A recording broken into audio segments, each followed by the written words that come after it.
ver vocês, tá? Eu só estou vendo essa tela. E qualquer coisa eu vou perguntando, você vai respondendo, William. Você está bem ali, porque senão às vezes eu posso ficar falando sozinho meia hora aqui, né? Eu vou te dando o norte aqui, pode ficar em paz aqui. O Kiko, posso dar início então apresentando você? Pode. Pode. Depois você complementa as apresentações, hein? Não, tranquilo. Bom, pessoal, boa noite a todos. É uma honra aí estar abrindo a palestra do senhor Francisco Elísio Fernandes Sanches. Vai dar uma palestra para a gente aí sobre o conceito de universidade sustentável, uma visão holística. Fique à vontade para fazer perguntas aqui pelo chat. Eu vou reunir a pergunta. Caso eu veja que alguma pergunta ela condiz com o momento, eu tomo a liberdade, né, de interferir, que parar você para fazer a pergunta. Mas normalmente eu deixo para o fim, né? A gente faz um fluxo aí de perguntas ao final da palestra. Bom, gente, o senhor Francisco, doutor Francisco, né? Ele possui graduação em engenheiro civil, então engenheiro como nós. Ele fez 3 especializações, uma em análise de sistemas, uma em gestão empresarial, uma em gestão e estratégia universitária. Também tem mestrado e doutorado em administração pela Unicamp, na área de sustentabilidade, que é o tema da palestra de hoje. E atualmente ele também está fazendo o pós-doutorando em administração, também em temas envolvendo a sustentabilidade. O Dr. Francisco, ele atua profissionalmente conosco aqui na FHO desde 2003, onde exerce desde 2008 o cargo de diretor administrativo financeiro, e aí tem contribuído conosco com a frente de sustentabilidade e vai nos privilegiar com a sua palestra. Kiko, fique à vontade, a palestra é sua. Precisar de mim, eu estou contigo aí. Fique à vontade. Muito obrigado, William. Pessoal, é um prazer estar aqui, de fato é um prazer. Os que me conhecem sabem como que eu sou apaixonado por esse tema, né? E toda oportunidade que eu tenho de entrar em contato com alunos, professores, é sempre um prazer muito grande, né? E antes de começar, só vou contar um pouquinho o que vai ser, né? Como o William falou, eu estou há 22 anos na FHO. Eu sou engenheiro civil, como muitos talvez aí estão fazendo também engenharia civil, outras engenharias. E eu não tive, na minha época de estudante, nada a respeito de conceito de sustentabilidade. Era uma época em que isso não aparecia, né, no ensino. Mas eu sempre gostei, mas eu não sabia direito, né, o que era isso tudo. E quando eu vim para a FHO, eu tive muito contato aí, comecei esse contato que não tem até hoje muito estreito, com o Mendes, que é o nosso reitor, eu lavo com todos, mas nesse caso eu estou dizendo por causa da sustentabilidade, com o Mendes, nosso reitor, e o Olavo, pró-reitor, que são biólogos, e eles são os pioneiros da sustentabilidade aqui na FHO. Os bosques, tudo que tem de árvore aqui, né? A dona Duzi, que foi a nossa presidente, com muita honra nossa, tinha um cuidado muito grande com plantas e com tudo isso. E então ela comandando, vou dizer, dando as diretrizes, mas quem foi o Mendes e o Olavo. E todo esse amor que eles têm pela sustentabilidade, por tudo, me contagiou. Então, para mim é uma honra eles estarem aqui nessa apresentação. Eles são assim, os culpados por eu ter mergulhado nessa área também, né? Através aí como o William está falando, eu vou fazer 68 anos de idade agora em agosto. E eu resolvi realizar um sonho meu de fazer o estrito sensu, né? Eu entrei com 60 anos de idade para fazer mestrado, doutorado, e agora estou terminando o pós-doc, né? E graças a esses dois, o tema do meu foi sustentabilidade no ensino superior. E essa apresentação, como é o congresso científico, a base dela, que é esse conceito, é a base da minha pesquisa. Então, eu vou citar aqui alguns trabalhos meus, né? Principalmente três artigos que compuseram meu doutorado, Então, já estou explicando, porque entre as referências, poxa, por que 3 referências do Kiko no meio dos outros, né? É porque a pesquisa é minha.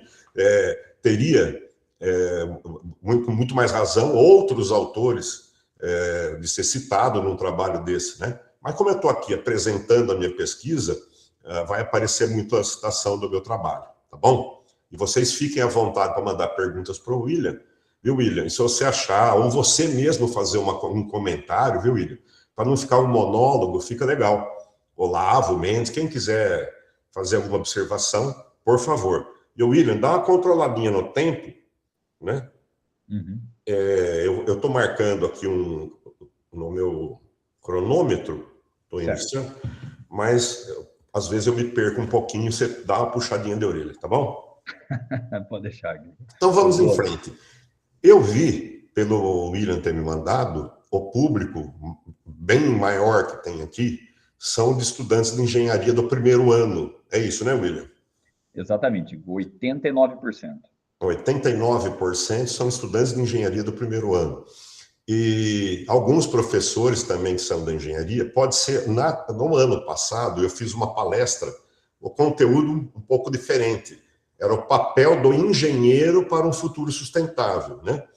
Então, só que o começo da palestra, eu até falei para o William, conversei um pouco com o Mendes, eu lavo hoje, esses dias, para deixar, eu acho que é bacana eu apresentar novamente o início da palestra que eu fiz na Semana da Engenharia. Então, se alguém já viu aquilo, não pensa que você vai ver a palestra repetida, depois ela é diferente. É só a abertura, os primeiros slides que são os mesmos, tá bom?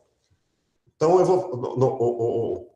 esses primeiros slides, eu acho que é interessante, antes da gente falar o papel do ensino superior para o desenvolvimento sustentável, os ODS e tudo, é sempre importante a gente fazer um alerta aí. Nós estamos com o futuro do planeta, né, em risco. Não apenas está aí como está, mas está o calor, né, o aquecimento global está prejudicando demais e pondo muito em risco. Nós vamos fazer algumas observações disso. Então, esse autor, o Leal Filho, só falando primeiro do autor, ele é o maior pesquisador em sustentabilidade, não só de ensino superior, em geral, do mundo. E é brasileiro. Ele é biólogo da Federal da Bahia, mas está há muitos anos na Europa, né? Ele é primeiro em Manchester, agora ele está em Hamburgo. E ele é especialista, as duas maiores especialidades deles é aquecimento global e sustentabilidade no ensino superior, né? Então, estou citando aqui o que é. Que é o maior desafio da atualidade nosso, sem dúvida nenhuma, o aquecimento global, o problema do aquecimento global. E nós vamos ver, quando a gente fala, né? Vocês estão aprendendo, se eu não me engano, quem está no primeiro ano, está na disciplina de sustentabilidade, que a base tem os ODS e tudo mais. E a gente aprende que o ODS, o conceito moderno de sustentabilidade, ele não é só ambiental, é ambiental, social e econômico. Mas os efeitos do aquecimento global atingem essas 3 esferas. Porque imagina as populações mais pobres, que vivem seca, inundação, né? Isso afeta tanto a parte social deles, né, quanto a parte econômica, desenvolvimento de regiões mais pobres, né? Então, o aquecimento global, do que ser um problema ambiental, ele é ambiental, social e econômico. Tá? E aí, não sei se... o que é a questão do aquecimento global, o Acordo de Paris? Vocês estão vendo, nós tivemos agora a COP30, né? Em Belém, que foi no Brasil. A COP é um evento, são convenções da ONU que se realizam de tempos em tempos. A COP 21, que foi em 2015, por coincidência, o mesmo ano que saíram os ODS, que foram lançados os ODS, fez o Acordo de Paris. Qual era o Acordo de Paris? Que o aumento da temperatura média do planeta teria que estar dentro de um limite de 1,5 grau acima dos níveis do período pré-industrial, que fala. O que é o pré-industrial? É o início da década de 1860, mas tendo uma tolerância, máxima tolerância de 2 graus. Tá? E aqui tem um autor que cita, né? Talvez depois, no final, tenha as referências que possa interessar para alguém. Então, vamos pensar nisso. Olha, nós vamos ver depois. É 1,5 grau. Aí tem gente que fala, mas até quando? Não, não é quando. Se não ultrapassar, é sempre, né? O Acordo de Paris era para a gente nunca ultrapassar 1,5 grau acima do nível, que era pré-industrial. Mas com uma tolerância de subir 2 graus. Tá? Vamos guardar isso. Vamos ver o próximo. Aqui eu vou mostrar esse artigo desses 2 pesquisadores, que eu tomei conhecimento desse artigo em 2019, quando eu comecei o caminho aí para mestrado, né, no meu mestrado. E esse artigo é uma revista, Nature, uma revista top no mundo, né? E eu li aquilo, só que eu li esse artigo de 2002 em 2019. E me chamou muita atenção o que eu vou mostrar para vocês. Cheguei a comentar aqui com meus colegas na FHO e tal. Falei, poxa, eu fiquei impressionado com isso, porque eu nunca tinha ouvido falar. Falava o quê? Branqueamento dos recifes de coral. O que é esse branqueamento? Os recifes de coral, que é outra coisa que eu descobri também, eles estão na faixa em volta do Equador. Então, no Brasil, esses recifes de coral estão ali no Nordeste, né? Até a cidade de Recife é porque tem recifes, né? Isso não tem aqui no Sul. Tem lá naquela região, Caribe, toda aquela parte, que tem uma vida enorme que vive de espécies marinhas em volta desses recifes. E que esse branqueamento, olha só que eles fizeram, com aquecimento global sustentado, isso que nós vamos ver, sustentado é que fica anos no mesmo. Não é só o pico, né? Superior a 1 grau a mais do que o normal, da época aquele 1 grau relativo àquela situação do pré-industrial. Os recifes, eles vão branqueando. A gente vai ver uma foto. Chega a ficar até bonito, parece, mas é um caminho para a morte, né? E depois que eles fazem esse branqueamento, continuou, ele morre mesmo, né? Então, a morte desses recifes. Seria um primeiro ponto complicado, segundo esses autores, com 1 grau. O outro é o enfraquecimento das correntes oceânicas, né? Então, nesse artigo, ele falava desse THC, que é a corrente.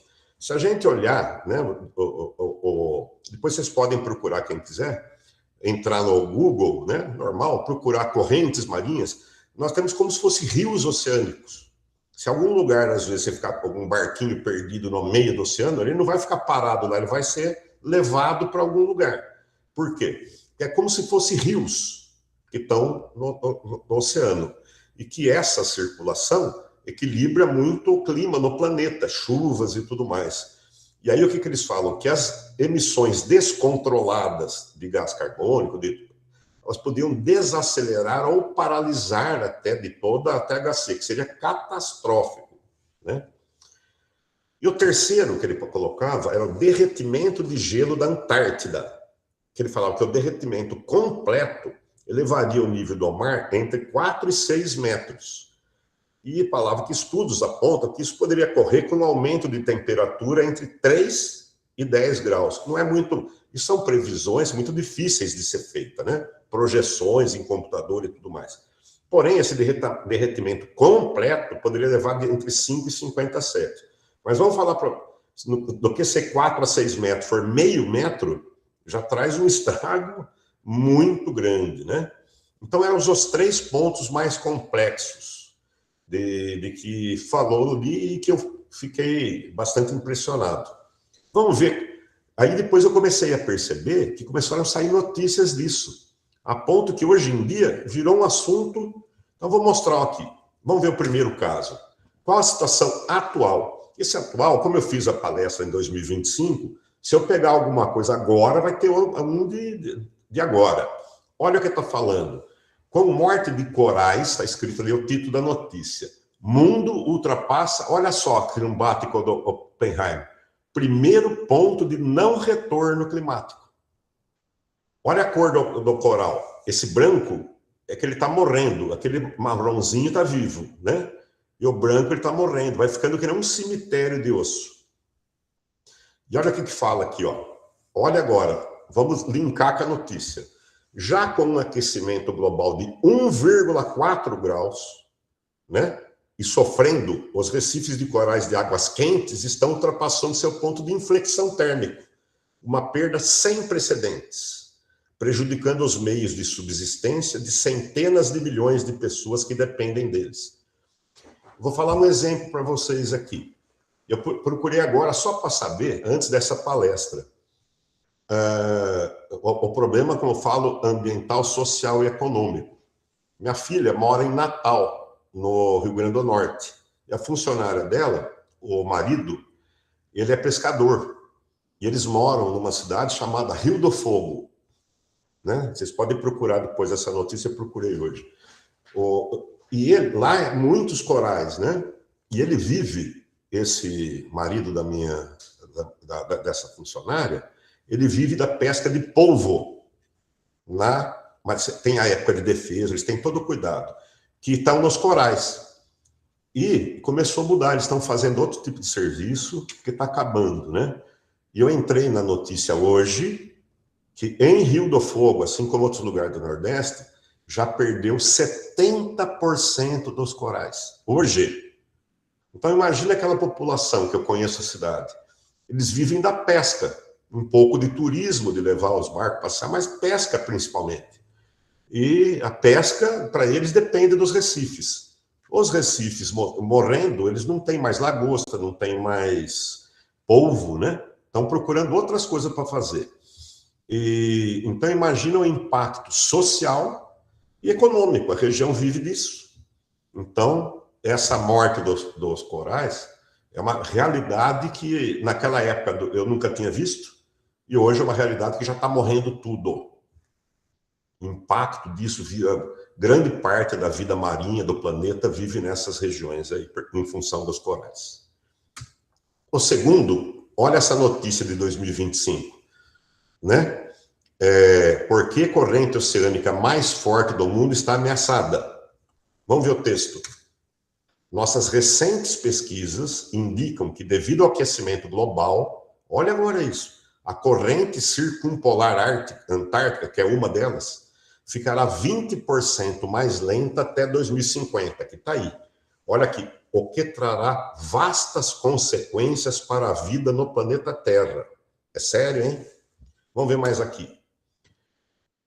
Perdão, essa daqui, vocês imaginam. Vamos ver essa aqui, também é a mesma coisa, né? Cientistas alertam, 4 em cada 10 geleiras estão próximas do colapso. Vamos ver o que aparece escrito. Se o aquecimento global alcançar 2,7, cenário da trajetória atual, a perda de massa das geleiras pode chegar a 75%. Aí eu já caí de costa. Já não é mais aquele negócio de tantos séculos. Agora isso aqui já está mais perto. Olha só, o derretimento pode elevar significativamente o nível do mar, colocando em risco comunidades costeiras, impulsionando migrações e prejudicando o abastecimento de água doce e agricultura em regiões que dependem de geleiras. Então, deu para vocês perceberem o que eu quis mostrar. Aquilo que em 2019, 7 anos atrás, eu li e achei, comentei aqui, porque não tinha notícia desse tipo de coisa assim. Aí começou a aparecer hoje, chove. Eu vejo isso diariamente, notícias de todos esses tipos de coisa, dia a dia. Então é uma situação muito perigosa para a humanidade. Tudo bem até aqui, William, pessoal? Perfeito. Hã? Perfeito. Olavo, falei alguma besteira, Mendes aí, porque vocês são especialistas. Perfeito, Kiko, pode seguir. Então vamos em frente. Olha isso aqui, ó. Estudos recentes, olha esse autor aí, 2024. Olha o que fala agora. Já indicam que o limite máximo de 2 graus do Acordo de Paris está sendo superado. Porém, ele fala, em períodos específicos. E aí, se ele ficar 2 anos, 3 anos esticado, aí já está chegando perto disso. E aí o que ele fala? Olha só esse. Se as atuais taxas de aquecimento continuarem, a temperatura média terrestre excederá 2,5 graus. Olha, passou. Por volta de quando? 2035. Caramba, agora, né? E com a temperatura média global de superfície, eu não conheço, mas imagino que seja, né? Da superfície da Terra, que não seja uma média que talvez mede numa certa outra forma, prevista para seguir o mesmo padrão no início de 2040. Muito próximo. Então, nós já estamos... olha aqui o desenho que está aqui, em 2025, foi o ano mais quente já registrado no planeta. E 2026 parece que estava num caminho muito parecido também, né? Então, é preocupante, né, gente? E aqui, eu vou passar uma notícia, vou mostrar, antes disso, perdão, vou mostrar uma coisa interessante aqui, que, na verdade, quem me comentou isso foi o Mendes. Então, esses 2 slides aqui foi iniciativa do Mendes. Ele fala assim, essa figura, acho que vários já viram, é um representante do problema do aquecimento global, né? E o Emerson, para ficar um pouco mais leve, eu lembro que eu perguntei para você na palestra da engenharia, né? Mas não vou perguntar para você, eu vou perguntar talvez aí para algum aluno, tá? Ou para vocês pensarem, os alunos. Uma curiosidade. Então, essa aqui é um urso polar em que o habitat dele está derretendo, né? E sobra, tem muitos casos de fotos assim, de ursos em cima de um pedaço de gelo, sem ter para onde ir, tá? Mas aqui, para ficar um pouco mais leve, que o assunto até aqui está pesado, né? Eu não sei se vocês sabem, o urso polar, ele come tudo que tem de animais em que ele encontra, mas ele não come o pinguim. Vocês sabiam disso? Que o urso polar não come o pinguim?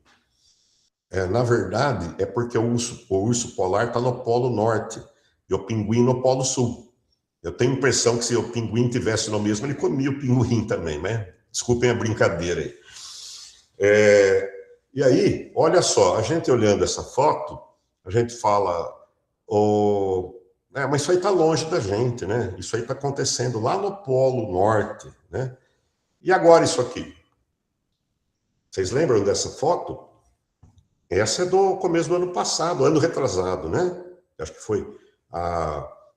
Eu perdi um pouco a noção dos anos aqui. Mas isso é enchente no Rio Grande do Sul, em que foi um desastre, né? Enorme, em que esse cavalo, exemplo daquele urso, né? O cavalo caramelo, foi encontrado em cima de um telhado e conseguiram resgatar esse cavalo. Então, aquilo que parecia longe, né, de nós, está aqui na nossa porta, isso aqui. E atenção, eu vou mostrar uma coisa, essa notícia aqui, ó, não sei se vocês estão vendo, essa notícia é do dia 8/6, hoje, porque eu procurei, é uma notícia que já está acompanhando há vários dias, estão chamando de Super El Niño. Olha o título lá da notícia, Super El Niño pode causar chuvas no sul e secas no norte e nordeste. Para quando isso? Segundo semestre desse ano. Então, olha ali a situação de 2026. Em parte da região norte, parte da região nordeste, esse pedaço eu estou lendo aqui só para ficar claro, depois da palestra não vou fazer isso. O risco de ocorrer estiagens ou mesmo secas aumenta potencialmente, e a região sul sofre principalmente com excesso de chuvas. Aí lá, segundo a ONU, o mundo deve se preparar para um El Niño potencialmente forte esse ano, com a intensificação do aquecimento global e dos riscos de eventos climáticos extremos. Dá até dó de falar isso, mas a probabilidade da gente ter, e principalmente o foco, o período onde que intensificaria isso mais, seria no Brasil em dezembro, novembro, dezembro, janeiro, aquela época que acontece deslizamentos, enchente no sul, Rio Grande do Sul, Santa Catarina. E a outra vez que teve um El Niño forte, chegou a secar rios na Amazônia, problemas no Pantanal. Então, tomara que não aconteça o que está sendo projetado, mas parece que a probabilidade de acontecer isso já é maior que 90%, né? Então, essa é uma situação preocupante. E o que eu quis mostrar aqui, daqui para frente eu vou começar a mostrar o que é a palestra propriamente dita. Mas eu não poderia deixar de mostrar isso, porque é o que preocupa a gente. Eu acho que o mundo não está dando conta, não está se importando tanto de ninguém querer resolver essa situação. Uma hora o Acordo de Paris, os Estados Unidos assina, outra hora ele sai fora, outra hora ele volta, outra hora ele sai fora. O Brasil uma hora vai, outra hora não vai. O mundo não consegue. A COP30, infelizmente, na minha opinião, foi um fracasso. Por mais que fez, não conseguiram acordar nada, foi tudo, né? Estados Unidos nem veio, ficou uma situação, e a COP30 não chegava num acordo final de combustível, de nada, ficou um negócio muito fraco, e o mundo vai adiando cada vez mais a forma de enfrentar isso. Vamos em frente? Desculpem aí, mas eu quis levar um tempo para isso. Agora nós vamos discutir, então, diante de tudo isso, o que nós, universidade, temos que fazer? Né? Nós vamos olhar para isso, tal, o que é? Então, o papel das instituições, quando é IES, é Instituição de Ensino Superior, tá? Acho que é o primeiro que teria que ter colocado no slide alguma coisa, mas é isso, instituições de ensino superior para o desenvolvimento sustentável. Nós somos considerados críticos. Por quê? Né? A gente é o responsável pela ODS 4, que é a educação, mas todos os outros ODS têm envolvimento das instituições, todos eles. Né? Então, a ponto desse do Léo Filho, que eu comentei com vocês, dizer que os ODS não serão alcançados sem as instituições de ensino. Né? E muitos dizem isso também, que as instituições não é apenas participar, mas ela deve liderar, pela característica dela, esse movimento pelo desenvolvimento sustentável. Por quê? Principalmente por isso, olha vocês aqui, as instituições de ensino são responsáveis por formar a nova geração de líderes executivos que vão atuar em todas, profissionais em geral, que vão atuar em todas as organizações ao redor do mundo, né? E são essa geração, que são vocês, vão ter a responsabilidade de tornar um mundo melhor, um lugar melhor para se viver. Que, infelizmente, a minha geração, do Mendes, né, não foi capaz de fazer isso. Nós estamos agora, né, Mendes, tentando, Olavo, todos aqui, o Emerson, tentando, o William, tentando fazer a nossa parte de tentar formar vocês, porque a nosso tempo já está acabando. O tempo, vocês que vão ter essa responsabilidade, e nós temos que formar vocês assim. Continuando no papel das instituições, esse Lozano é o segundo maior, agora ele está um pouco mais devagar, ele é mexicano, mas fica lá na Europa, né? Na Suécia. Mais ou menos é o seguinte, o Walter Léo Filho é o Pelé, e o Lozano é o Cristiano Ronaldo, alguma coisa assim, né? Então, o que ele fala, Lozano, que é um dos autores famosos nisso? Que para uma instituição ser sustentável, para institucionalizar o desenvolvimento sustentável numa instituição de ensino, só ocorre se houver envolvimento dos estudantes, né? Primeiro, o apoio da alta direção, acho que deu para vocês perceberem que aqui tem, né? Mendes, Olavo, eu, o Marcelo, o Cris, todo mundo aqui, somos extremamente envolvidos com isso. Então, tem o apoio da alta direção, que normalmente, às vezes, em certas instituições, não há. Mas só a alta direção não resolve. Se os estudantes, professores e funcionários não estiverem abraçando a causa, nunca vai atingir esse grau de institucionalização do desenvolvimento sustentável, né? E para isso, aí vem o tema da palestra. As instituições de ensino superior têm que incorporar a sustentabilidade de uma forma holística. O que é holístico? Sistêmico. Tem uma expressão que se usa muito em artigos, que é a abordagem de toda a instituição. Não é só uma parte, é tudo. Que é o que nós vamos tentar mostrar o que é para vocês isso. Tudo bem até aqui? William? Tudo em ordem, Kiko. Pode prosseguir. Agora uma palhinha para os engenheiros. Desculpe quem não são, tem gente de sistemas, de administração, mas uma palhinha para os engenheiros. Isso aqui fazia parte da palestra do ano passado. Existe um conceito, porque o conceito de educação para desenvolvimento sustentável, nós vamos mostrar daqui a pouco. Mas tem um conceito que é educação em engenharia para o desenvolvimento sustentável. Por quê? Porque o engenheiro, a engenharia é particularmente significativo ao papel do engenheiro em relação a toda essa situação que a gente está falando. Na verdade, até quando fala da presença da sustentabilidade em cursos de ensino superior, engenharia é o que mais tem, que mais é abordado, pelo tipo do serviço que o engenheiro faz, né? Então, o que esse autor aí, que, em termos dessa área, fala? Que, olha só, eu acho muito bacana essa primeira frase. Fala o quê? A tecnologia, ela que gera o problema, mas também tem o potencial para resolver. Vamos pensar. A tecnologia, o engenheiro, eles inventaram o veículo. Inventaram. O veículo, a combustão, de gastar gasolina e tudo mais. Mas também são eles que estão resolvendo o mesmo problema, né? Amenizando, usando veículo elétrico, né? Enfim, o engenheiro tem que...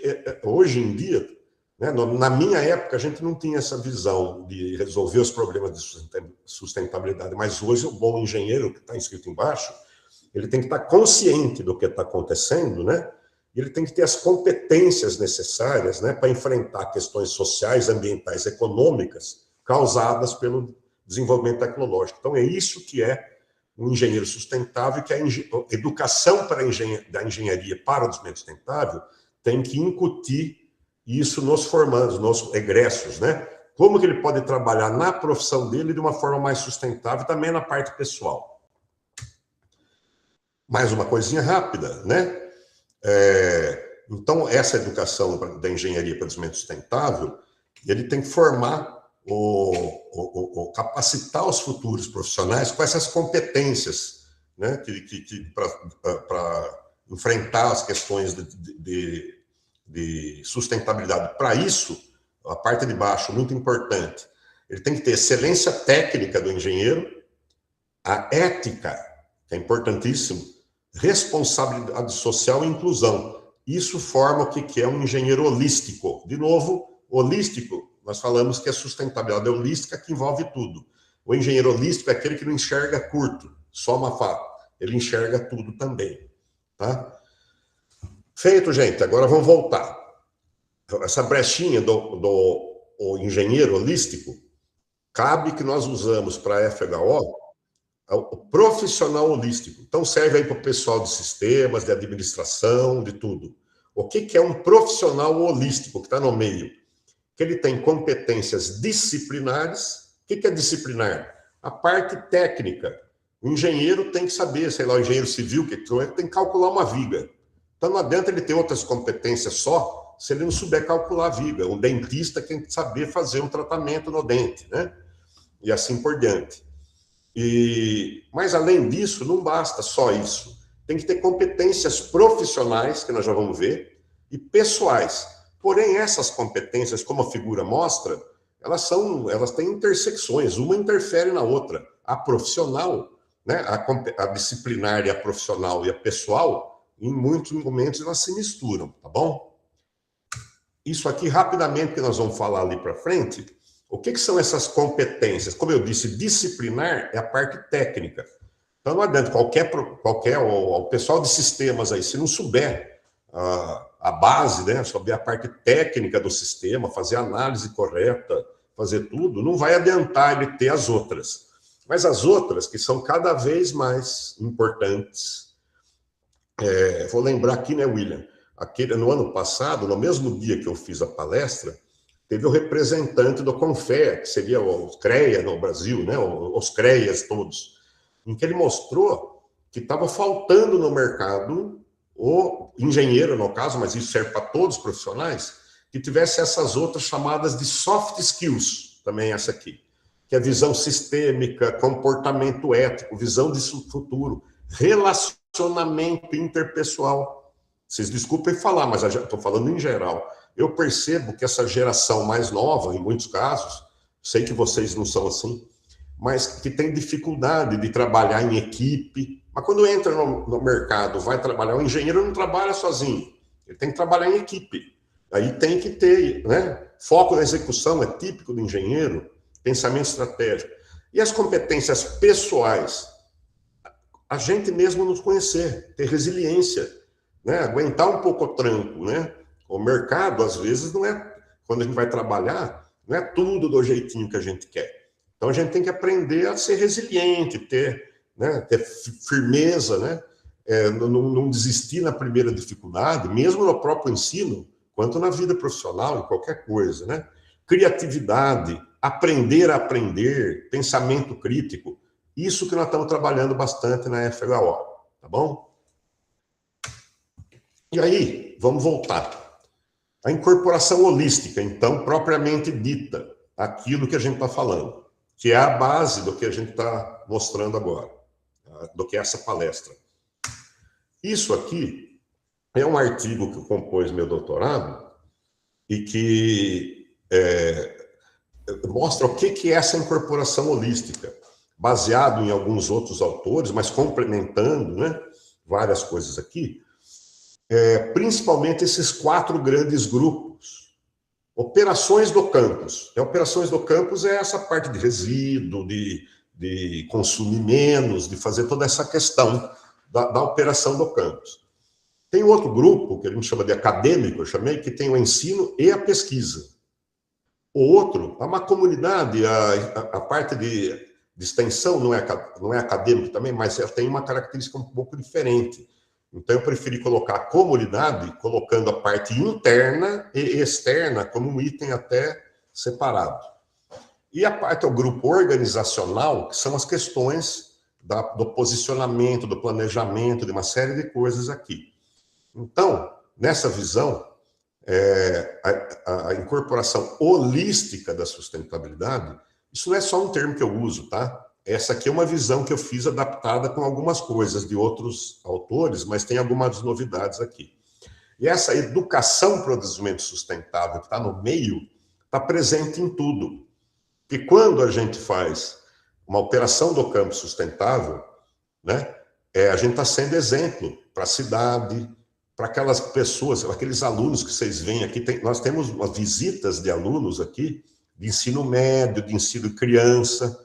Quem é o professor Juliano faz um belo trabalho disso, em que eles vêm. Então, nós estamos praticando a educação para o desenvolvimento sustentável por meio de mostrar um campo sustentável.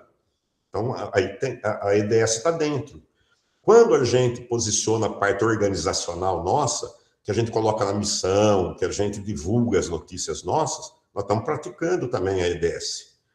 No acadêmico nem se fala. O acadêmico, quando a gente coloca no ensino, né? Na pesquisa, hoje é um congresso científico, não é? Eu estou mostrando isso aqui, eu estou praticando educação para desenvolvimento sustentável com vocês. Ela está dentro. Comunidade, mesma coisa. Quando a gente vai para a comunidade externa e leva e ensina as coisas, trabalhar com maior sustentabilidade, como a gente faz aqui na FHO, né? Então, tudo isso a gente está praticando a EDS. Então, ela que é o fio que eu falo, que amarra todos os 4 grupos, está presente em tudo. E tudo isso está dentro daquele tripé social, ambiental e econômico. Esse que é um modelo, então, que é a incorporação holística da sustentabilidade, que representa isso. Tranquilo aqui? Alguém não entendeu?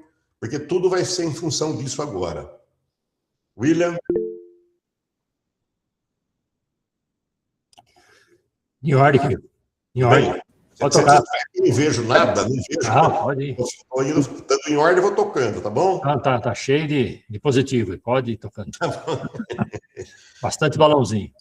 Tá, então agora, presta atenção que eu vou mostrar, não, sim, mas em vários lugares que a gente vai, vão ter esses 4 grupos, tá?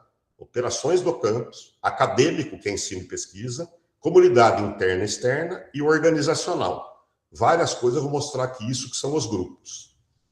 Então, depois disso, eu vou mostrar esse, que é um outro artigo, que foi publicado agora esse ano. Esse Eu fiquei muito honrado, muito satisfeito, né? Ai. Oi? Alguém abriu o áudio sem querer aqui. Fica Tá tranquilo, pode continuar. Perdão, eu achei. Então, nesse artigo, o Walter Leal Filho, que é aquele que eu disse, né? Se vocês quiserem, depois procura saber, né? Entra Walter, vocês vão ver como é que é. Ele foi coautor meu nesse artigo, então foi uma honra muito grande para mim. E esse artigo, ele mostra o quê? Que eu não é o caso agora. Existem vários conceitos de sustentabilidade corporativa, que é de organização, e que tem umas dúvidas, então, nesse artigo, eu tento explicar e ter uma visão, uma definição de cada um desses conceitos, né? Do lado esquerdo, responsabilidade social corporativa, que eu acho que é parecido com os ODS. Do outro lado é sustentabilidade corporativa, que tem o triplo bottom line, governança e tal. Mas o que eu vou mostrar aqui para vocês, principalmente, é a existência de uma instituição de ensino que tem 2 subsistemas. Nós somos diferentes de outras organizações. Nós temos o subsistema acadêmico e o administrativo. Cada um desses tem culturas diferentes, características diferentes. E presta atenção nisso que eu vou mostrar agora. Tá vendo a amarelinha apareceu para vocês? Olha o operações do campus onde está. Administrativo, não é isso? E olha o acadêmico, qual a principal? Ensino, pesquisa e extensão, que aqui é a comunidade externa, né? Aqui tem a comunidade interna, perdão, não ficou amarelinho também. Essa comunidade interna, né? Talvez a responsabilidade de cuidar dela, de funcionário, de tudo, salário, enfim, é do administrativo também, tá? Por que eu estou falando isso? Tudo isso é importante. Mas, normalmente, se confunde que uma universidade sustentável é aquela que cuida das operações do campus. É a área mais privilegiada, né, no Brasil, no mundo, inclusive aquele Green Metric, que é o ranking que inclusive a gente participava, né? Ele fala, é a universidade mais sustentável. Ele tem 85% da pontuação em operações, 83%, se não me engano, em operações do campus. Então, na verdade, como que uma universidade pode ser sustentável só com operação de campus? Então, eu digo nesse modelo que isso aqui equivale a qualquer organização sustentável. A Natura é uma organização sustentável, ela cuida das operações dela, não é do campus, mas da fábrica, de tudo. Então, esse lado aqui é muito parecido com qualquer organização sustentável, tá? Organizacional está aqui na estratégia, processos, né? Enfim. Agora, o que diferencia nós, de instituição de ensino, das outras organizações? É exatamente o acadêmico. E se nós não entrarmos no ensino, na pesquisa e na extensão, nós não podemos ser chamados, na minha visão, de uma universidade sustentável. Ela é só um pedaço. Mas não é fácil a gente encontrar instituições que tenha essa visão dessa parte holística, principalmente aqui. Tá bom? E aí, então, esse é o outro artigo, que aí os 3 artigos que compuseram minha tese. Né? Eu montei eu como meus coautores, né? Esses arquétipos de ações sustentáveis para as ES. Por que chamou arquétipo? Ele se baseou num artigo que tinha arquétipos de modelos de negócio. Então, para poder usar a mesma palavra, arquétipo significa categorias de ações. Então, vocês estão vendo os 4 aqui em cima, que eu falei para vocês, olha, operações do campus, acadêmico, comunidade e organizacional. Tá? Ficou claro? Não precisa ver o de baixo aqui, que agora é só para mostrar o que é isso. Isso, né? A ideia com essa estrutura é fazer o que nós estamos fazendo agora. Eu digo no artigo que isso aqui serve para explicar, para que as pessoas entendam o que é uma universidade sustentável de uma forma holística, né? E para entender e para ajudar a montar planos estratégicos das instituições de ensino, abordando de uma forma holística, né? E, na verdade, essa estrutura foi utilizada para o planejamento estratégico de sustentabilidade da FHO. Então, um desses artigos que é aquele que mostra aquela figura, ele é um artigo que mostra a própria FHO fazendo o planejamento estratégico da sustentabilidade, tá bom? Mas agora nós vamos olhar cada um desses de uma forma um pouco breve. O meu tempo aqui está com quase 40 minutos, William. É 1 hora, né? Falaram? Isso, exatamente. Eu acho que vai dar, tá? Está no prazo. Lembra operações do campus, gente? Aquela operações, que é o que é?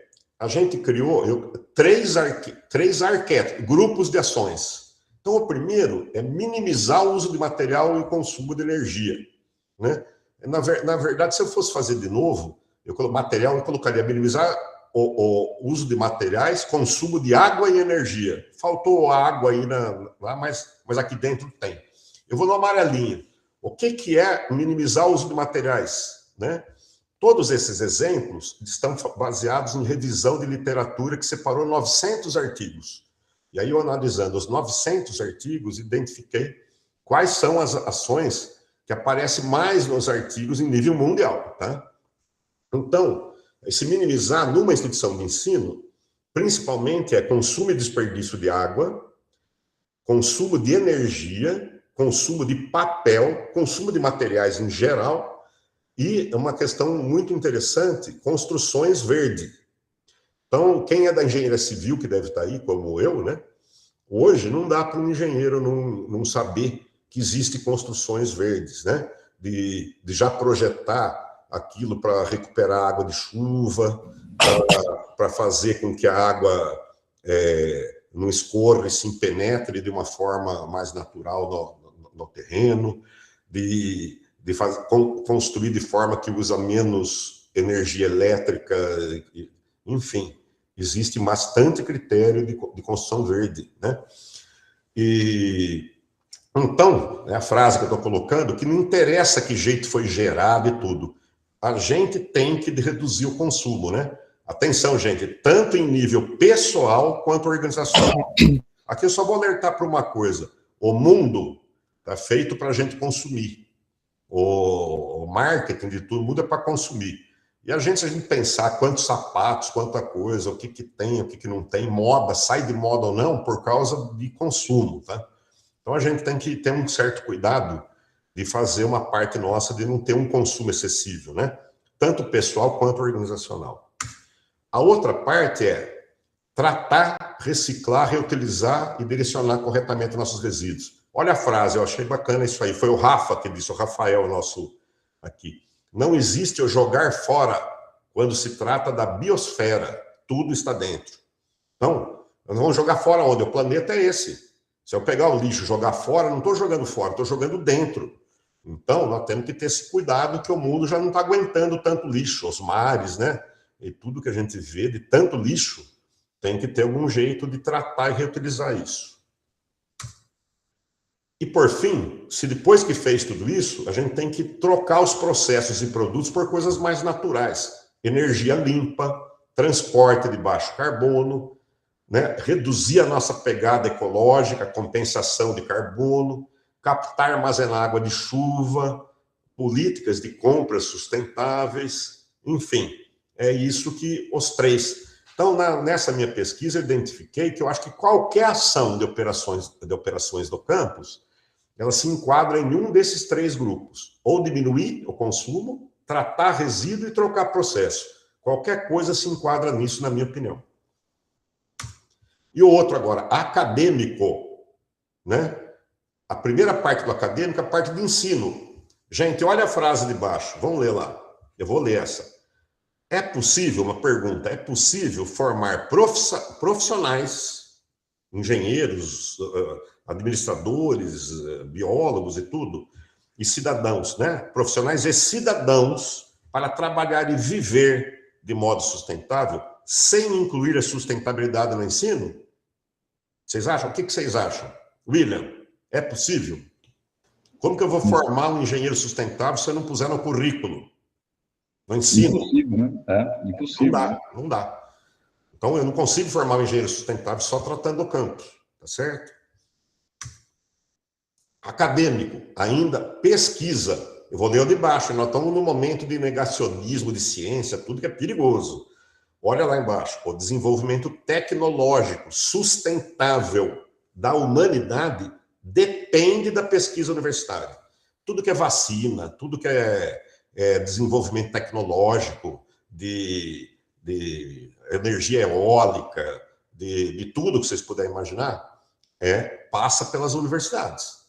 Né? Então, o que esse acadêmico está mostrando de grupos de pesquisas inter e transdisciplinares, programas de pesquisa de mestrado e doutorado, bolsas de doutorado e mestrado, parcerias com empresas e agências governamentais, redes de pesquisa colaborativa, premiações para artigos, dissertações e teses, recursos financeiros.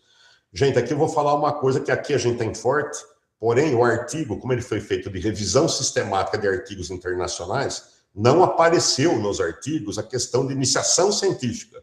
Mas nós vamos mostrar nós aqui que é muito forte para nós, tá bom? Comunidade. Olha a parte de baixo, gente. A relação de uma universidade comunitária é uma via de mão dupla.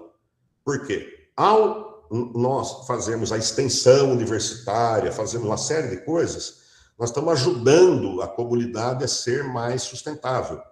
Mas por que é mão dupla? Nós estamos ajudando também os nossos alunos. São oportunidades de que os nossos alunos, vocês, tenham contato com a vida real, com problemas reais. E a comunidade não é só... A comunidade são empresas que a gente traz aqui dentro para conviver conosco, para trazer problemas reais, né? Então, a extensão é uma via de mão dupla. A gente ajuda a comunidade, as empresas, ao município, de uma forma geral, as pessoas, ao mesmo tempo que eles nos ajudam a formar vocês, tá bom?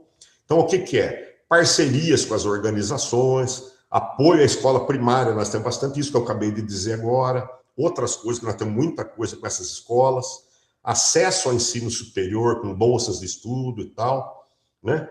Organizações comunitárias, participar de conselhos, a Cris, que está aqui, participa de vários, aqui em Santa Bárbara do Oeste, né? E, enfim, nós temos muita gente que participa desses conselhos. Parcerias também com os municípios para desenvolver cidades ecológicas e sustentáveis, né? Comunidade externa, a gente melhorar as condições de acessibilidade para pessoas com deficiência no nosso campus, né? Oferecer aos alunos aí oportunidade de envolvimento voluntário e promover eventos abertos à comunidade sobre sustentabilidade. Esse, não é? A comunidade pode estar participando, né? Se esse evento foi divulgado a custo zero, qualquer um da comunidade pode assistir qualquer palestra que está acontecendo aqui, tá bom? Ainda na comunidade, vamos ler lá embaixo, isso é importante. Pra vocês terem uma ideia, eu não achei nada, ao montar os arquétipos, que mostrasse que tem a comunidade interna. Um dos artigos muito citados lá, que é do Cortese, ele fala especificamente comunidade externa, mas interna. Então, eu acredito aquilo que está escrito embaixo. A responsabilidade social de uma instituição de ensino começa dentro de casa.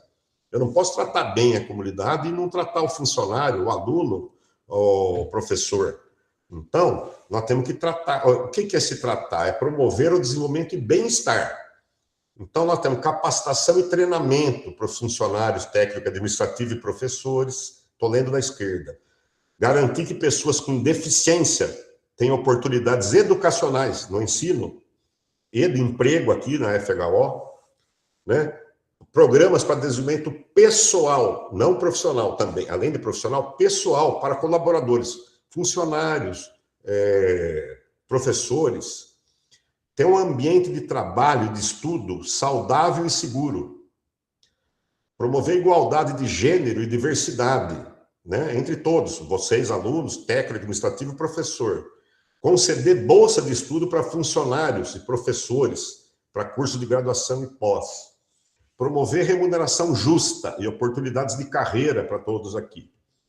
E programas na direita com o objetivo de melhorar o bem-estar de funcionário, administrador e aluno, assistência psicológica, de saúde, atividades esportivas, culturais, né? Enfim. E considerar a sustentabilidade no serviço de alimentação. Isso é o quê? Tudo isso que eu estou mostrando são as coisas que apareceram nesses 900 artigos de uma forma mais constante. Tá? Apesar que dos artigos, o que menos tem é comunidade interna. Menos tem, muitos poucos artigos de comunidade interna, tem do resto. E a parte organizacional, o primeiro desses arquétipos, é o grupo de ações, é reposicionar a instituição para a sustentabilidade. O que é achado na literatura? Incluir a sustentabilidade em visão, missão. Fazer a sustentabilidade estar presente nos planos estratégicos. Ter uma formalização de política para a sustentabilidade, né? Aderir a declarações internacionais para poder. E incluir a sustentabilidade em declaração de princípios e valores e também em códigos de conduta, né? Olha o de baixo. Assumir um compromisso formal é fundamental para o posicionamento da IES para a sustentabilidade.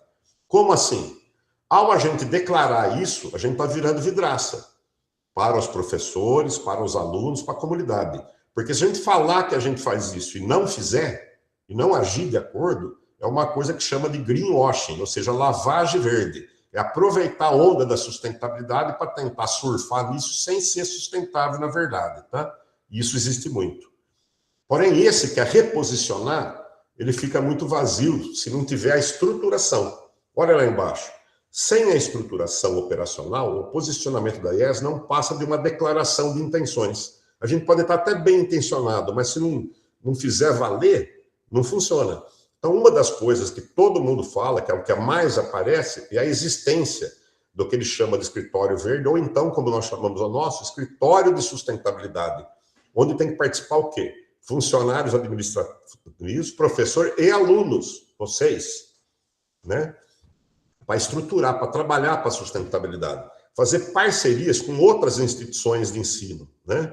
Desdobrar plano estratégico em plano de ação, para pôr em funcionamento, implantar procedimentos para avaliação e divulgação de relatórios, adotar sistema com indicador, quem não mede não garante nada, e garantir recursos físicos, humanos, financeiros, né? E o sistema de comunicação integrada da sustentabilidade, nós temos isso. A gente está sempre soltando notícias, acho que vocês recebem, sobre sustentabilidade, no fim, que é para envolver todo mundo nisso, né? Além disso, tem as normas ISO, que também pode, num outro momento, né? Que é indicado, né? A ISO 14001 é de meio ambiente, a outra de responsabilidade social. Então, aqui nós completamos, tá? William, eu acho que eu vou passar uns 5 minutinhos, tá? Não, mas fica tranquilo, viu, Kiko? A gente começou às 19h15, então tem mais 10 minutos ainda, viu? Pode ficar tranquilo. Então tá, eu vou em frente. Aqui, gente, até aqui tudo em ordem, eu falei muito. O que eu estou pensando aqui? Que a finalidade de quem está vindo, assistindo para esse tema, é entender que a sustentabilidade numa instituição de ensino tem que entrar em todas essas áreas que está escrito aqui, tá? E aí, o que menos tem, gente? Menos tem. E a pesquisa do meu pós-doc mostrou isso numa pesquisa que foi feita a nível Brasil, aí, com 150 instituições, 155, que o ensino é o menos abordado, porque deveria ser mais. Mas a primeira missão das instituições, o nosso nome é Instituições de Ensino Superior.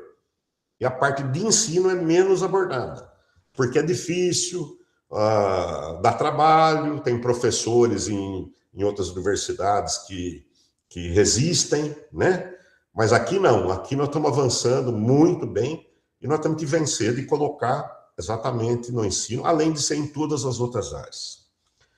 Então, vamos ver na FHO, olhando um por um, o que a gente faz na ensino. Olha lá, primeira missão, desafio nosso, inserir nos currículos. Caso contrário, gente, o que acontece? Você imagina que ela é só de trabalho fora do currículo. Muitos alunos, como vários do que estão assistindo essa palestra, trabalham de dia e estudam de noite. Se não tiver no currículo, que hora que ele vai ver? Né? Onde que ele vai ver? Seria alguns poucos alunos que poderiam participar de atividades extracurriculares, fora do currículo. Então, nosso desafio é que para todos vocês tenham conhecimento da profissão de vocês, nós temos que inserir no currículo. Tá? O que nós estamos fazendo?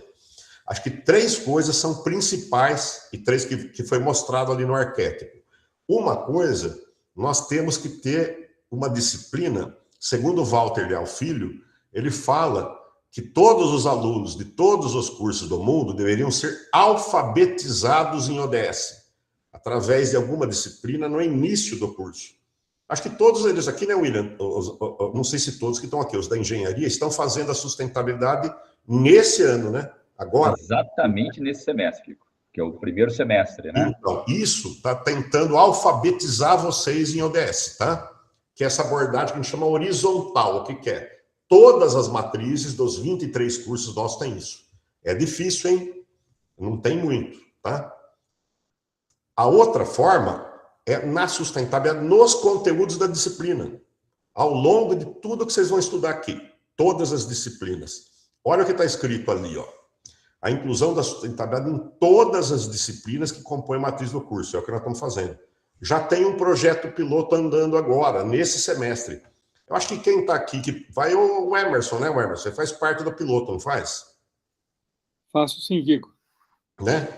Então, vocês vão perceber agora, todos os alunos que estão aqui, todos, de qualquer ano, que tiver qualquer período, que a partir do primeiro semestre de 2027, todas as disciplinas, todos os professores vão abordar a sustentabilidade, mas em linha com aquilo que vocês vão estudar. Vamos pensar um engenheiro civil, alguém que está fazendo engenharia civil.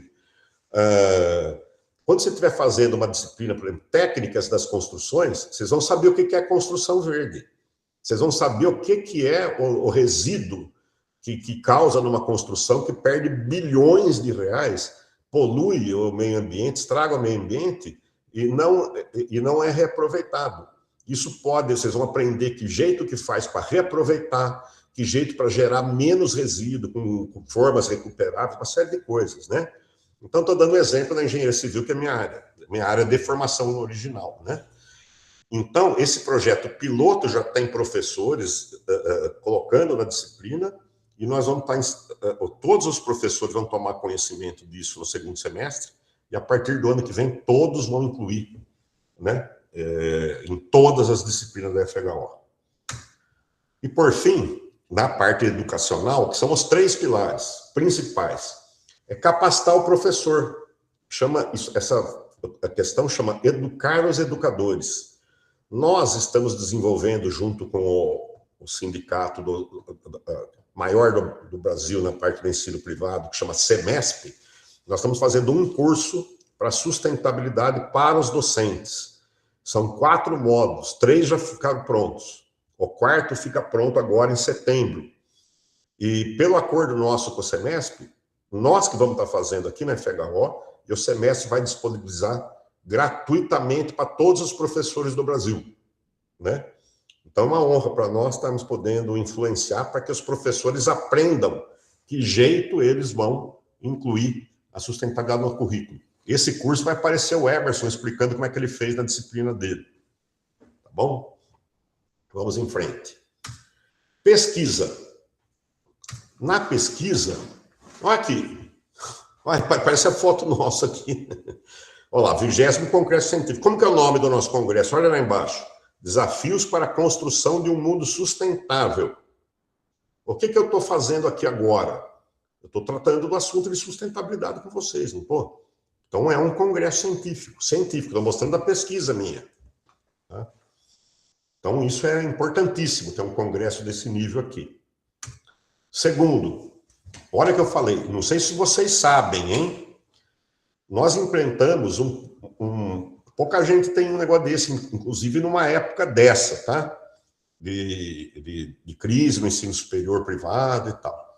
Nós implantamos para o PIC Sustentabilidade, é um projeto que vocês, alunos, a partir do 2º ano, quem está no primeiro ainda não, mas no 2º já pode, dá R$500 de bolsa, é isso, Marcelo? R$500 de bolsa. É isso aí, Kiko. 12 parcelas de R$500. R$500, olha só.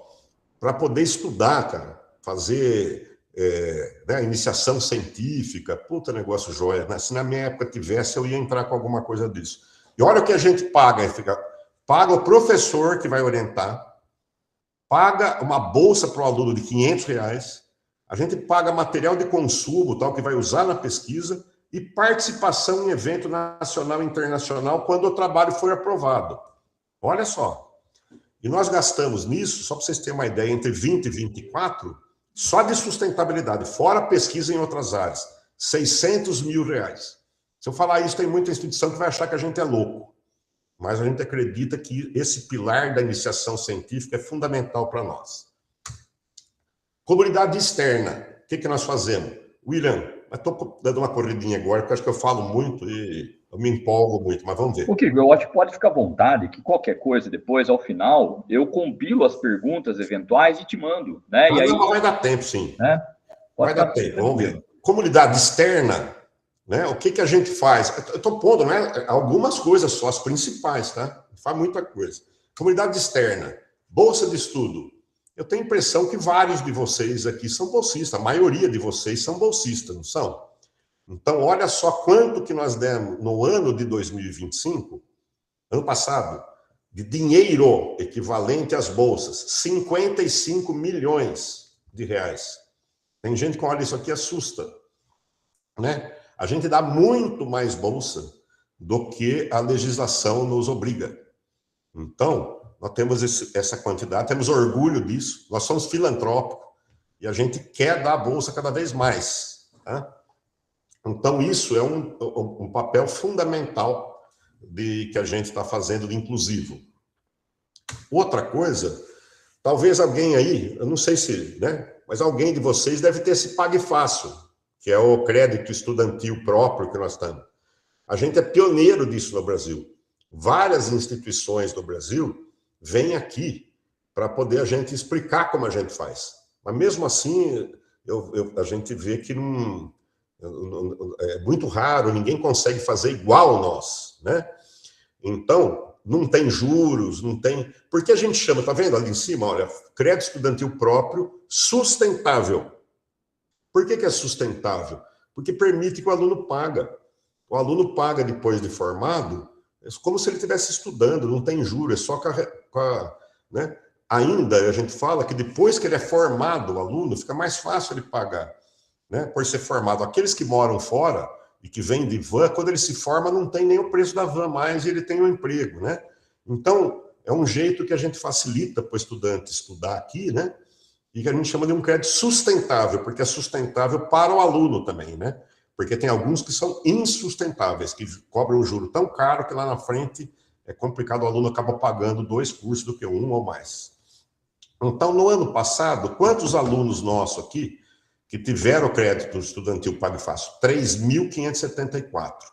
Acho que alguns de vocês, agora em 2026, né, são alguns dos de 2026.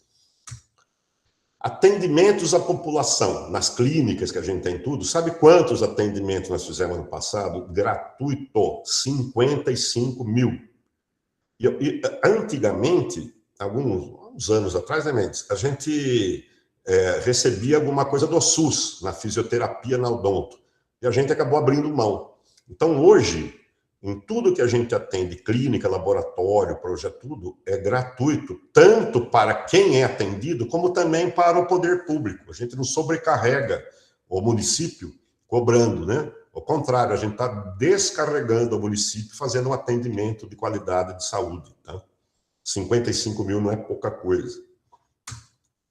E a comunidade interna, gente, interna, aquilo que eu disse, que se a gente não olhar para a comunidade interna, nós vamos estar fazendo um social washing. O que é social washing? É falar que você é social, para dentro você não é. Então isso, o que a gente tem? Esse atendimento psicopedagógico, psicológico, que é o NAP, não sei se algum de vocês já teve essa oportunidade, né? Que é encaminhado, quando tem... Isso eu falo que é o atendimento pessoal, mas tem um atendimento global que é feito também. Aqui foram feitos 358 atendimentos no ano de 2025. Outro que a gente tem é acessibilidade, né? Para quê? Nós temos o núcleo, o NTA, que é o Núcleo de Tecnologias, né? Assistivas. A gente foca na acessibilidade física, atitudinal, pedagógica. Para vocês terem uma ideia, nós temos um número bem grande de alunos que necessitam de apoio. E nós temos aí, não, o Mendes sabe, a quantidade, a Cris principalmente, que cuida disso, a gente contrata, paga monitores, alunos, monitores, para ajudar as pessoas que têm dificuldade de visão, de audição, enfim. A gente tem, o que for necessário, a gente faz nessa área aqui. Capacitação dos colaboradores nossos. Então, a gente desenvolve, aqui tem 3 fotos, uma são os líderes, são 50 gerentes, coordenadores que nós temos, que a gente tem um programa de capacitação deles. Capacitação de professores. Eu acho que os professores que estão aqui, o Olavo pode... Acho que nunca os professores nossos foram tanto capacitados, estão sendo tão capacitados quanto nos últimos 2, 3 anos, né, Olavo? Fazendo capacitação de metodologia, de aplicar PI, projeto interdisciplinar, tanta coisa que a gente está capacitando o professor para melhorar a aula para vocês aí. E capacitação dos funcionários técnico-administrativos, essa foto aqui do lado, lá no mesmo laboratório, que tem laboratório de metodologias ativas, aqui os funcionários têm feito treinamento lá também. Salários dignos. Nós fizemos, algum tempo atrás, uma redução de diferença. Um dia que o pessoal achou que a gente ia ser louco. Nós pegamos as 3 faixas mais baixas de salário da FHO e demos uma subida maior que as outras e deu um efeito de sanfona, chegou mais perto, né? E com o tempo a gente vai fazer isso para que os mais baixos salários aqui tenham uma remuneração um pouco maior e tenha menos diferença entre os maiores e menores. Outra coisa muito bacana que a gente tem feito aqui, muito bacana, é a oportunidade para pessoas de dentro. Então, quando abre uma vaga, a gente tem feito uma rotatividade muito grande. Abre uma vaga, anuncia internamente, o funcionário pode ir para essa vaga, e a gente sempre privilegia o funcionário que vai, inclusive professores. Muitos professores aqui são ex-alunos da FHO, que começaram uma carreira com professor auxiliar, vai virando tal e vai ficando, né? Então, a gente tem muito orgulho quando a gente dá oportunidade para alunos, professores, funcionários, internamente também. E olha esse aqui, a gente tem muito orgulho disso. Se a gente fala, olha, tem um bom ambiente de trabalho aqui, sim ou não? Nós temos pesquisa anônima, muito grande, nós temos 250, 70 professores e funcionários. Olha o que os professores, aqui do lado esquerdo, no indicador de 0 a 100, que ele fala que se ele desfruta um bom ambiente de trabalho no desempenho das atividades dele, 93,33 de 0 a 100. E o outro de funcionário, 93,54. Esse foi 2025 e outro 2024, que faz um ano outro, sabe? Então, isso aqui é um orgulho muito grande nosso, de todos que estão aqui. O Mendes vibra muito com isso, é um cara muito sensível, eu também, o Olavo, todos nós. A gente tem orgulho de ter um ambiente bom de trabalho. Aqui não pode ser sofrimento para ninguém. E olha só, cumprimento da nossa missão e dos valores e princípios, dos princípios e valores, que vocês vêem pregado na parede, em todo lugar aqui. Olha, os professores acham que a FHO cumpre a missão, 95,93. E valores e princípios, 94. Funcionário administrativo, 96 e 96. E operações do campus, vou passar rápido agora, que agora estou fugindo muito, hein, William? Isso aqui era a FHO em 76. Eu tinha uma árvore lá no fundo, né, Mendes? O Mendes fala, ó, uma árvore lá no fundo, né? E a FHO agora em 2026. Tudo que vocês estão vendo de árvore aí, ó, aqui na margem, olha aqui na margem essa mata aqui. Olha esse bosque aqui, ó, aqui tá parecendo pequeno, mas lá que você vai chegar lá do outro lado, lá do lado do Lise, lá, bruta bosque. Quem plantou isso? Olavo e Mendes. Tudo aqui. Tanto é que o Mendes tem um bosque com o nome dele e o Olavo com o nome dele aqui, né? E cuidado desse café ecológico que planta aqui embaixo e tudo mais, né? Que vocês mesmos estão plantando. Então, o nosso campus ganhou isso. E em Santa Bárbara, também. Olha, o campus já é mais bonito. E lá do lado direito está sendo plantado. Teve um plantio agora esse tempo. Acho que alguém aqui, de aluno, participou desse plantio. Esse lado esquerdo que vocês estão vendo limpo, não vai plantar, porque aqui nós vamos construir prédios. Tanto aqui do lado esquerdo quanto lá no fundo. Já estamos fazendo um plano que isso aqui vai crescer em breve, tá? E agora, olha só o papel.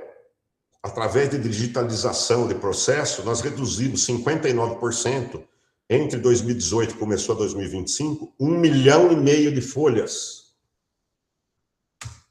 Energia sustentável, a gente compra no Mercado Livre de energia, o pessoal aí de engenharia elétrica vai ver o que é isso, e nós temos uma cláusula que só pode ser energia limpa, que eles fornecem para nós aqui.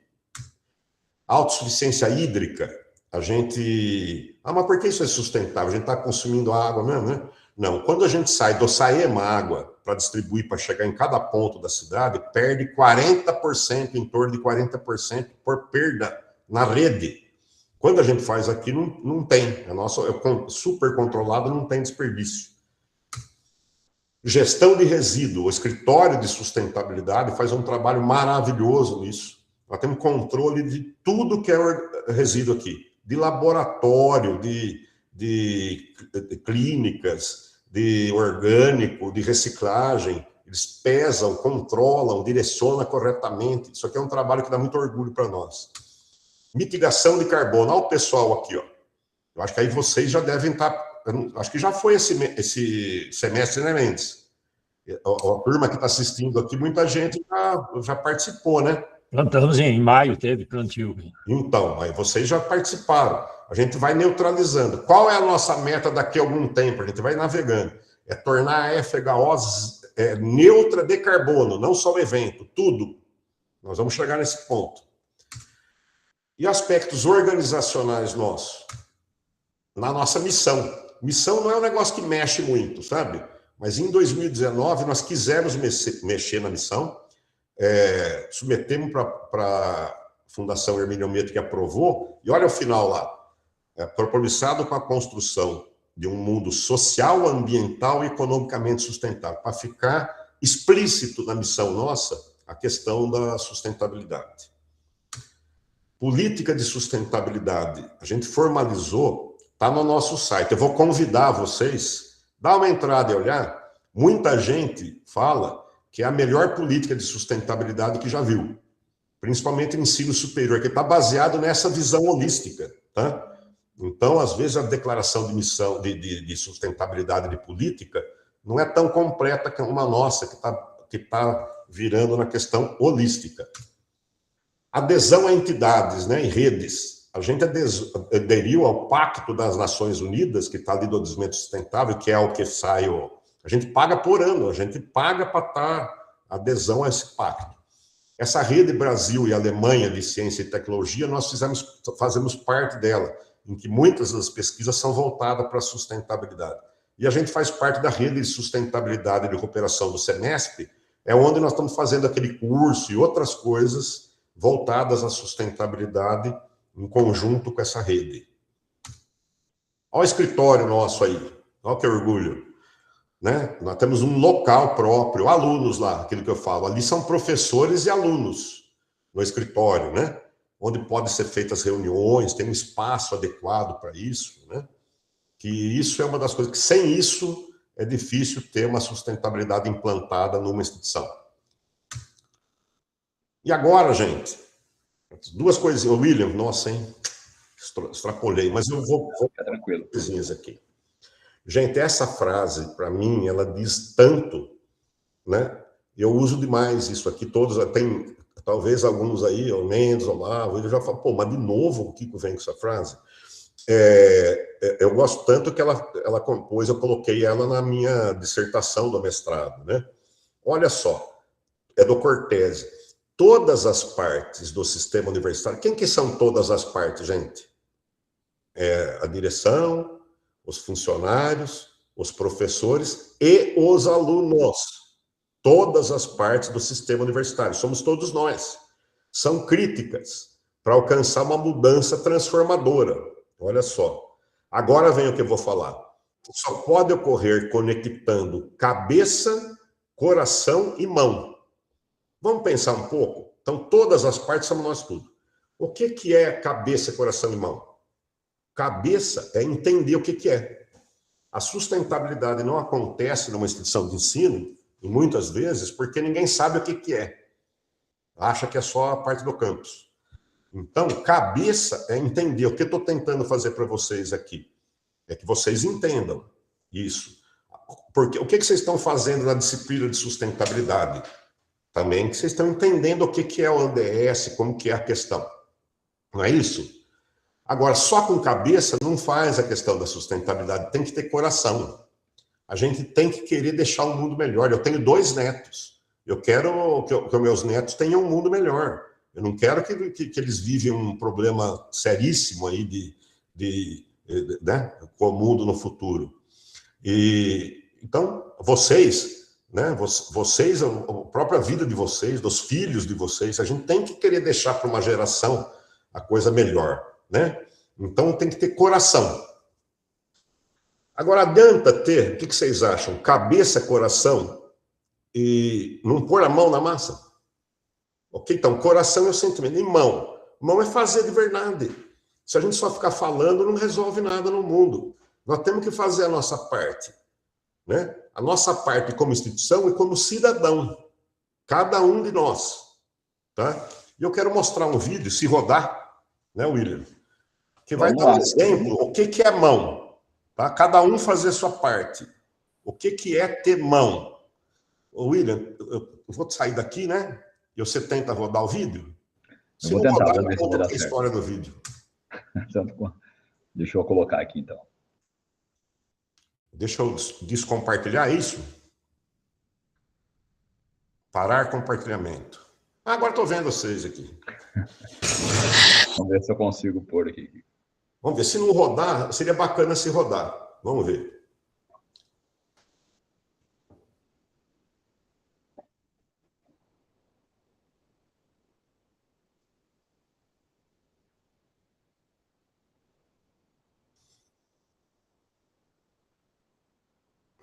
E dessas 2 perspectivas, ele escreveu obras profundas e atraentes sobre o nosso mundo e o nosso papel nele. Era uma vez um homem muito sábio, bem parecido com o próprio Einstein, e costumava ir à praia para escrever. Ele tinha o costume de caminhar pela praia antes de começar a trabalhar. Um dia, ele estava passeando pela areia. Ao olhar mais adiante, ele viu um vulto humano que parecia estar dançando.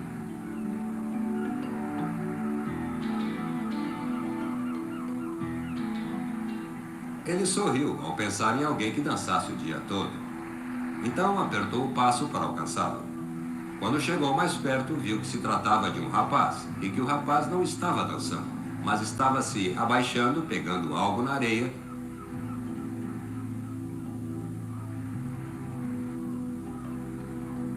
e cuidadosamente atirando ao oceano.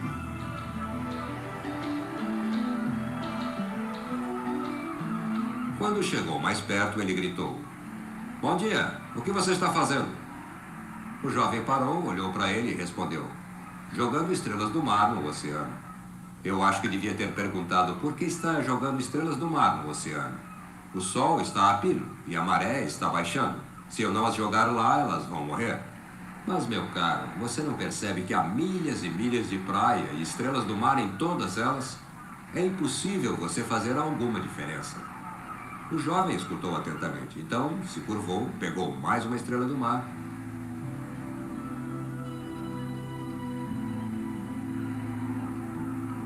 e a jogou no mar para lá da arrebentação. Fez diferença para essa aí. Sua resposta surpreendeu o homem. Feito, William. Então, o recado último é assim: nós, como instituição de ensino, vamos tentar jogar estrelas no mar, seja poucas. Nós, como cidadão, cada um de nós, vamos jogar a nossa estrela. Só assim que vai mudar o mundo. O mundo não vai mudar se nós não mudarmos.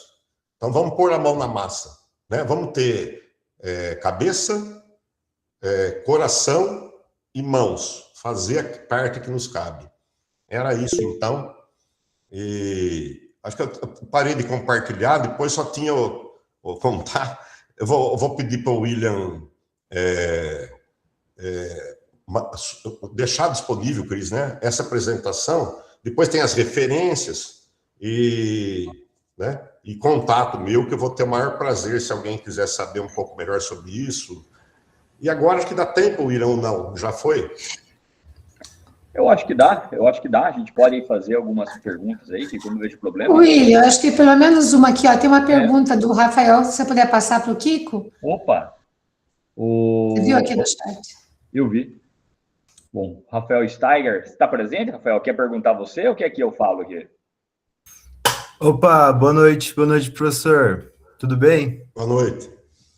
Professor, muito obrigado pela palestra. Achei um assunto muito interessante aí para a gente, aí, os futuros engenheiros aí da FHO e outros demais cursos aí. Como o professor comentou, sustentabilidade é a visão sistêmica para enfrentar os futuros desafios climáticos e sociais que estamos vivendo. Diante desse cenário, qual que é o principal conselho que o professor poderia dar para a gente, futuros engenheiros, para atuar nas empresas e conseguir fazer essa diferença aí para o futuro melhor? Excelente pergunta, né? O que eu acho é pôr em prática, vocês vão ver como que vai estar sendo a abordagem ampliada, fora aquilo que a gente sempre fez na FHO, de transmitir esse sentido. Nós vamos estar mostrando para vocês, futuros engenheiros, como você vai fazer na sua profissão. Então, você imagina que todas as disciplinas que você vai ver vão estar mostrando para você coisas ligadas à sua profissão. Não tem a parte geral, que é cidadã, que vocês estão vendo em outras disciplinas, que nós temos ética e cidadania, sustentabilidade, uma série de coisas que está vendo em coisas gerais. Mas uma parte fundamental é que jeito um engenheiro mecânico, né? Tem um exemplo, né, William, que fala de usinagem. Quando vai tratar de usinagem, tem que falar do resíduo, tem que falar do lado humano, que o trabalhador tem que ser protegido contra, né, ele malha, esse tipo de coisa, o ambiente, a ergonomia, a economia de energia. Então, todas essas coisas, eu acho que assim, o engenheiro entender que não é só a parte técnica específica que é fazer a peça. É o que ele impacta no meio ambiente, né? No meio ambiente, na saúde humana, em tudo, ao fazer aquilo. Como que o resíduo pode ser melhor utilizado do que jogar fora? Acho que a engenharia joga muita coisa fora, né? E então,